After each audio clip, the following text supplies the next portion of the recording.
அப்துல்லா இப்னு உபை அதாவது ஒரு யுத்தத்திலிருந்து திரும்பி வந்து கொண்டிருக்கும்போது முஹாஜிர்களுக்கும் அன்சாரிகளுக்கும் ஒரு சின்ன வாக்குவாதம் ஏற்பட்டது. அதை கொண்டு இந்த முனாஃபிக்குகள் அந்த விஷயத்தை ஊதி பெரிதுபடுத்தி ஒரு குழப்பத்தை ஏற்படுத்த திட்டமிட்டனர். அன்சாரிகளும் மதீனாவை சார்ந்தவர்கள், சில முனாஃபிக்குகளும் மதீனாவில் இருந்தனர். முனாஃபிக்குகள் அன்சாரி தோழரிடம் சொன்னார்கள், நாம் மதீனா சென்றதும் இந்த முஹாஜிர்களை அடித்து துரத்த வேண்டும். யாரை சொல்கிறார்கள்? அல்லாஹ்வுடைய தூதரையும் சஹாபாக்களையும் பார்த்து இந்த முனாஃபிக்குகள் அன்சாரி தோழர்களிடம் இவ்வாறு சொல்லிக்கொண்டே வருகிறார்கள். வருவது எங்கிருந்து? ஜிஹாத், தபூக் யுத்தத்திலிருந்து வர்ற வழியில் பேசக்கூடிய பேச்சு இதெல்லாம். பேசியது யார்? அப்துல்லா இப்னு உபை என்கிற முனாஃபிக். அப்துல்லா இப்னு உபை கூறியதை ஸைத் இப்னு அர்கம் ரலியல்லாஹு அவர்கள் கேட்டுவிட்டார்கள். நேராக சென்று நபி அவர்களிடம் நடந்த நிகழ்வை ஸைத் இப்னு அர்கம் ரலியல்லாஹு அறிவிக்கிறார்கள். இதனை கேட்டதும் நபி அவர்கள் அப்துல்லா இப்னு உபையை அழைத்து விசாரிக்கிறார்கள். அவனும் நான் அவ்வாறெல்லாம் சொல்லவில்லை என்று பொய் சத்தியம் சொல்லிவிடுகிறான். நபி அவர்களும் மௌனம் காத்து விடுகிறார்கள்.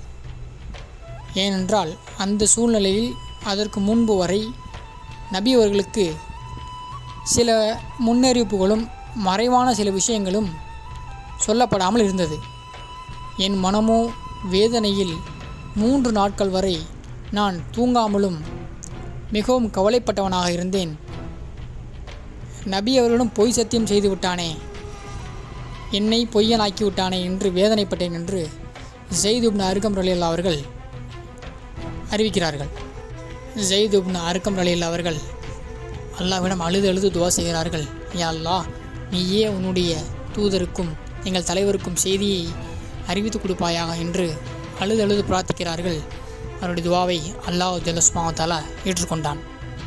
பிறகு அல்லாஹ் சூரா முனாஃபிக்கின் முதல் வசனமான நபியே, அவர்கள் முனாஃபிக்குகள் என்று அல்லாஹ் சாட்சி கூறுகிறான் என்கிற வசனத்தை இறக்கி நபி அவர்களுக்கு தெரிவித்தான்.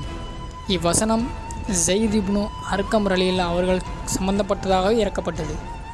இன்றும் அவ்வசனத்தை ஓதும்போதெல்லாம் ஸைத் இப்னு அர்கம் ரலியல்லாஹு நினைவில் வருவார். எந்த ஸைத் இப்னு அர்கம்? நபி ஸல்லல்லாஹு அலைஹி வஸல்லம் அவர்கள் மக்காவில் தன்னுடைய தப்லீக் பணி, அழைப்பு பணியை செய்ய முற்றிலுமாக தடை செய்யப்பட்ட போது இந்த ஸைத் பின் அர்கம் ரலியல்லாஹு தன்னுடைய இல்லத்தை தந்து நபி அவர்களுக்கு உதவி செய்தார். நாமெல்லாம் கேள்விப்பட்ட அந்த தாருல் அர்கம் இருக்கிறதே, அதுதான். ஸைத் இப்னு அர்கம் ரலியல்லாஹு மிக மூத்த சஹாபி ஆவார். இஸ்லாத்தின் துவக்கத்தில் சாபிக்கூன் அவ்வளில் வந்து கிட்டத்தட்ட 100 வருடங்கள் வரை வாழ்ந்துள்ளார். நாமெல்லாம் அதிகம் கேள்விப்பட்டிருப்போமே, கதீரகும் மன்குந்து மௌலா ஃபஹாத அலியும் மௌலா. அந்த ஹதீஸை அறிவித்தவர் ஸைத் இப்னு அர்கம்.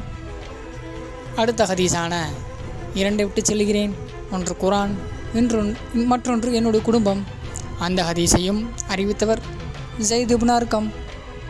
திருமதியில் ஒரு ஹதீஸ் வருமே, அதாவது இஸ்லாத்தை ஏற்ற முதல் சிறுவன் அல்லது 3வது இஸ்லாத்தை ஏற்ற நபரில் அலி இப்னு அபி தாலிப் பேர் வருமே, அந்த ஹதீஸின் ராவியார் இதே ஸைத் இப்னு அர்கம்.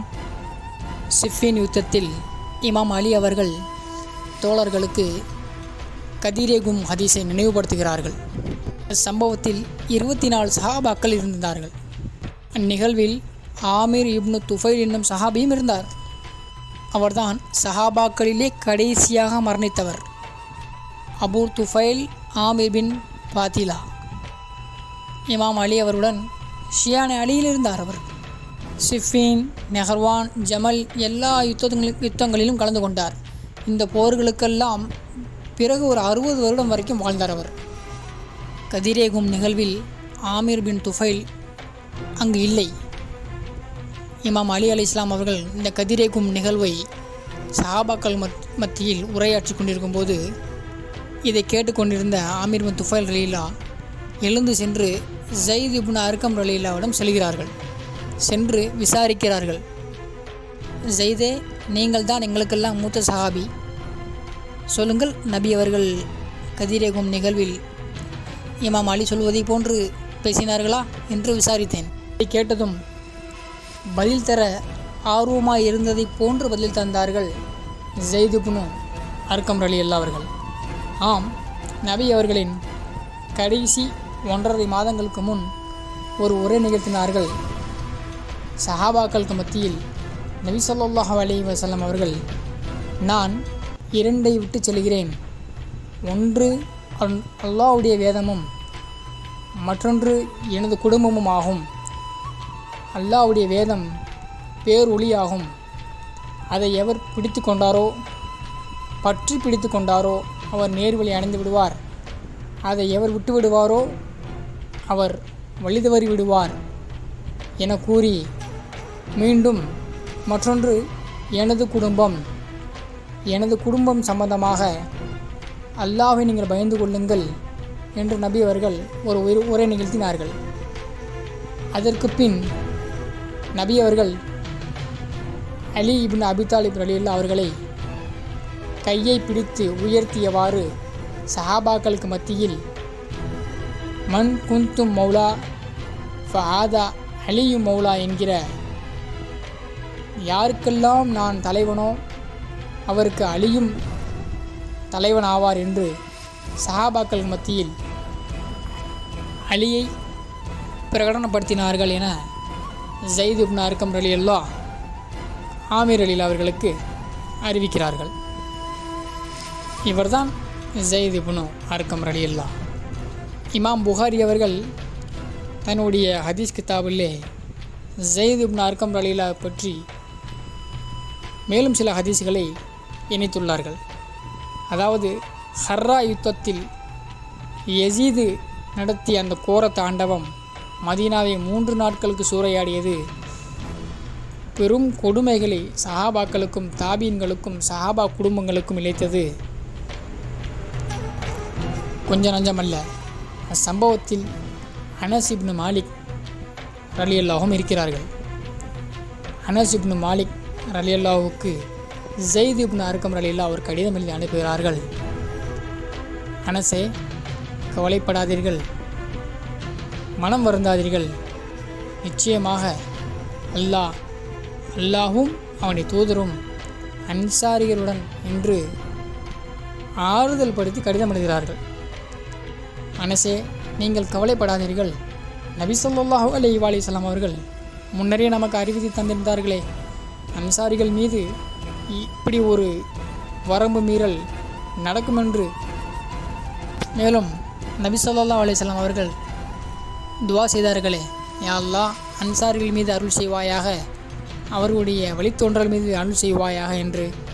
இதைவிட நமக்கு வேறு என்ன வேண்டும்? நம்மீது அத்துமீறினாலோ அக்கிரமம் செய்தாலோ விட்டுவிடுங்கள். நமக்கு அல்லாஹ்வும் அவருடைய தூதரும் போதும் தானே. அல்லாஹ்வுடைய தூதருடைய துவாவை விட வேறுன்னு நமக்கு என்ன வேண்டும் என அனஸ் இப்னு மாலிக் அவர்களுக்கு நபி ஸல்லல்லாஹு அலைஹி வஸல்லம் அவர்களுடைய அந்த முன்னறிவிப்பு நிகழ்வுகளை கடிதமாக எழுதி அவரை ஆறுதல் படுத்துகிறார்கள் ஸைத் இப்னு அர்கம் ரலியல்லாஹு அன்ஹு.